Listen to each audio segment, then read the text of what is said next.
Now with the gauze clean, the next thing we need to do is actually put the gauze in. So we're going to use some lithium based grease on the threads of the gauze. So we'll just apply that onto here. A little bit more.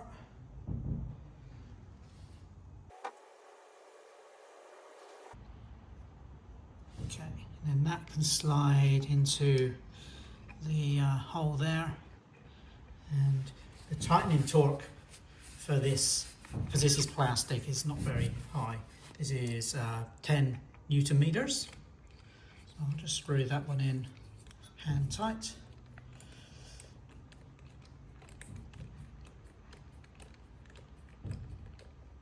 Okay, seated, and now with the torque wrench,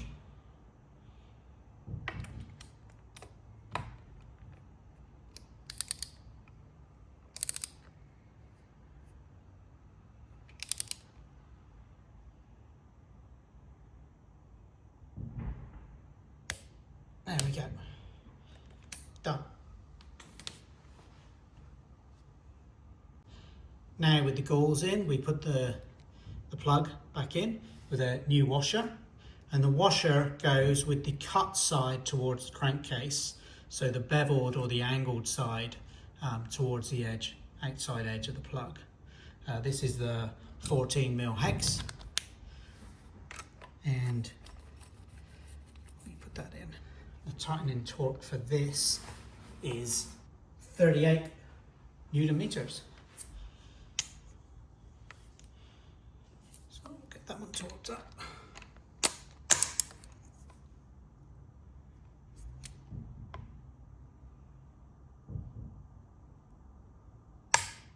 There.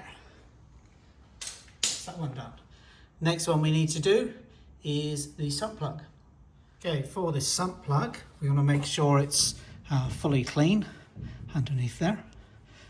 So give that a wipe off. And then on the sump plug, we want to apply a little bit of sealant around here and a new washer. I've got the new washer on there already. And I'm going to use this Yamaha Bond number 4. This is the sealant that I used for crankcases. A little bit like RTV sealant. So I'll get some of that on and we'll put that into the hole.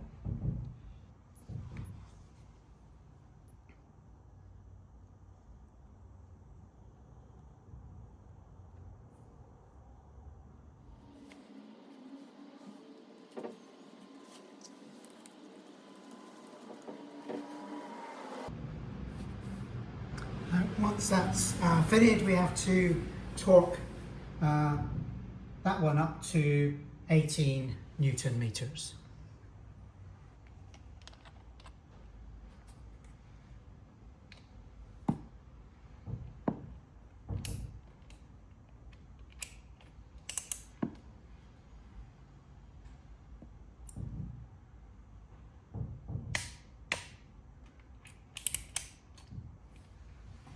So the 3 tools I've used for doing the torque settings on those bolts so far are this one, which is the Nor bar. This goes from 30 Newton meters up to I think 150 newtons. So up to 150 newtons. For the sump plug, I've used this other Draper tool.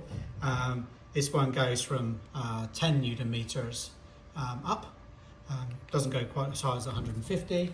And for the delicate mesh filter where we only needed 10, I didn't want to use this one because that's right at the lower end of the scale. So I've used a different one which is much more precise. This is a Draper Expert range.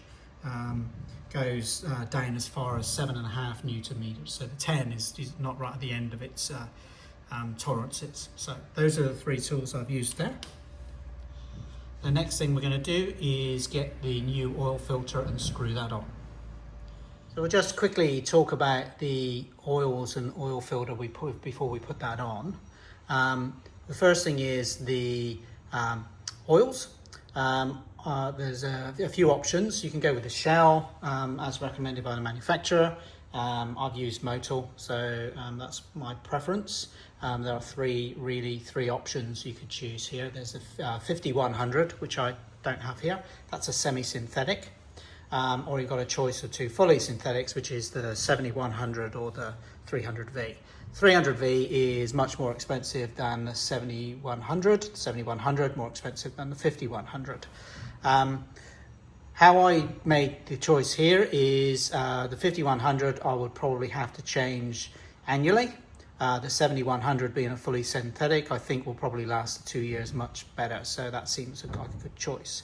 I could go for the more extreme 300V, greater cost, but in my experience, I would prefer to change that more regularly than the 7100. So for me, given this is a road going vehicle, I'm going with the 7100.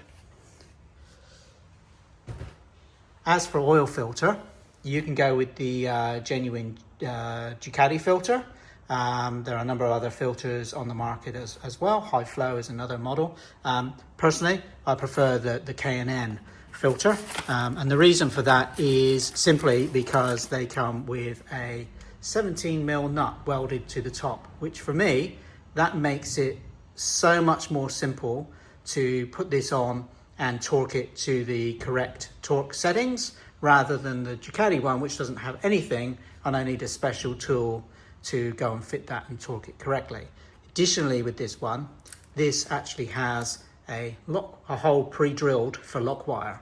So if you're going to do it on the track and you're going to use your bike on the track, you want to lock wire your oil filter on, it's got the hole there for you. So for me, no brainer.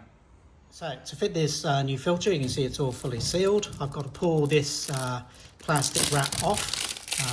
Then I need to fill the oil filter with some oil from the new bottle, and then I can screw that one up into place and torque it to the correct settings. Let me just do that. So here's the new oil.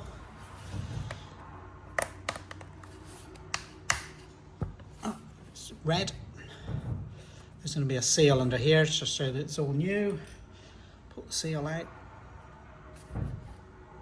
There's a seal.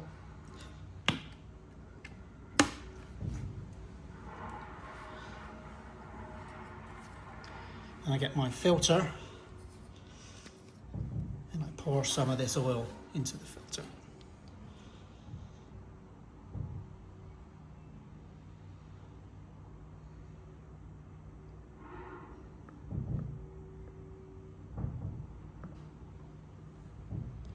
There's plenty in there. Now I get a bit of this oil as well and I put it on the seal,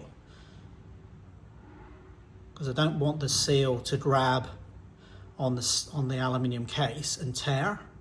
So just putting a little bit of that around there to lubricate it.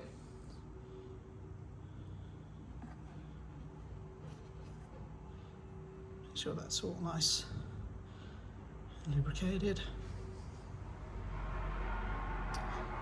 Then I need to clean, make sure that face is clean where the oil filter is going to go, and screw that one up onto the thread that's there.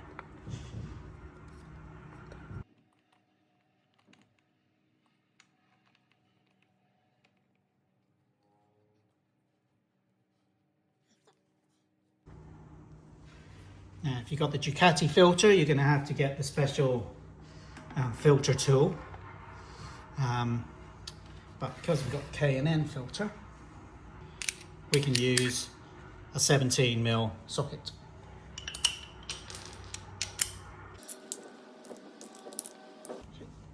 And then I can torque that up with the torque wrench.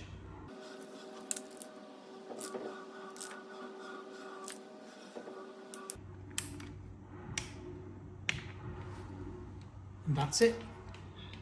That's torqued to 13 Newton meters. Before we go any further, I'm just going to spend about 5 or 10 minutes cleaning the bottom of the engine making sure that there's no old oil or dirt left there, so that when I take this for a test drive later, I can see if we've had any oil leaks and do some checks on that as well. So I'll do that and I'll come back ready for when we're filling the engine with oil. Right, I've given the engine a good clean underneath. I've put the pipe on to get that out of the way and protect this cable. I've also put the bracket on as well because there's a piece of component here which is held up out of the exhaust from that as well. So that's all connected. Clamps done up. The bolt holding the silencer, that's on as well. I've also got a paint pen and just marked the oil filter with a line back to the casing so that I can see if that does loosen off at any time. And I've marked the other two bolts as well. So this silver one here, and underneath I've marked the drain plug. So the next thing we need to do is fill the oil. We're going to put some oil in, and we've got to aim for between these two marks. This is the maximum, this is the minimum mark. So our oil level needs to be in the middle of those once we're done. Now it takes about 3 litres, but given that we haven't done a full engine strip down, there will be some old oil left in there, so it probably won't take the whole 3 litres. What we'll do is we'll fill it up initially. It'll come down to somewhere in between this mark. Then we'll start the bike. Some of that oil will be sucked through the oil pan around the engine, and we'll leave it for 10 minutes to cool down, and then we'll check the level once again. So now we need to fill.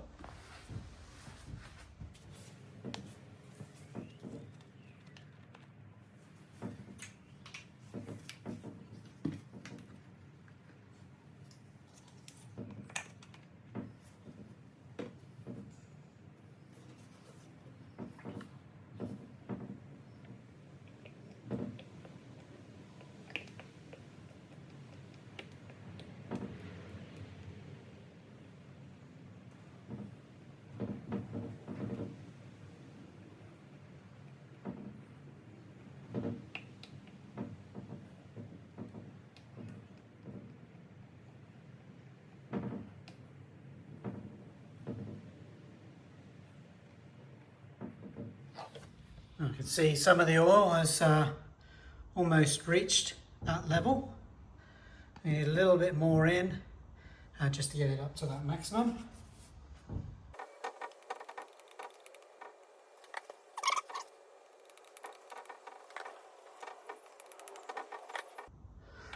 That's just below the maximum, so I'll just leave that to sit for a moment, and then we'll start the bike and see what happens to the level.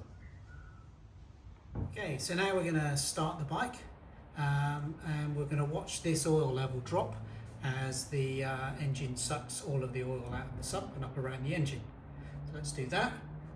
Once we've warmed it up and that a little bit, then we're going to turn it off and wait 10 minutes for that oil level to come back.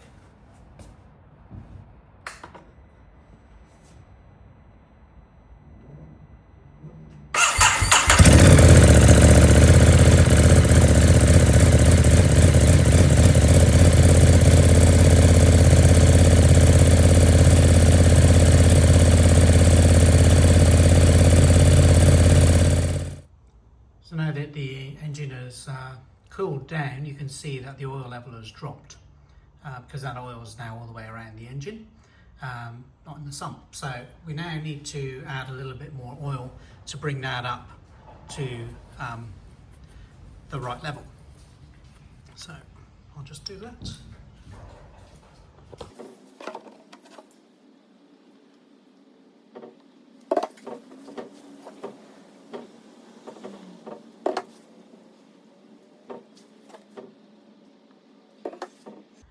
And there we go, that's the oil now filled up between the minimum and maximum.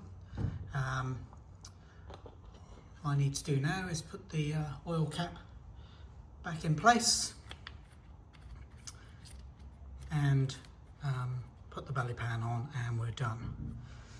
So If you liked this video, please subscribe. It'll help you bookmark our sites for the next videos that come along.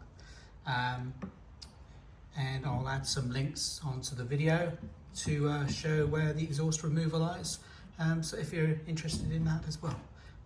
Thank you for watching.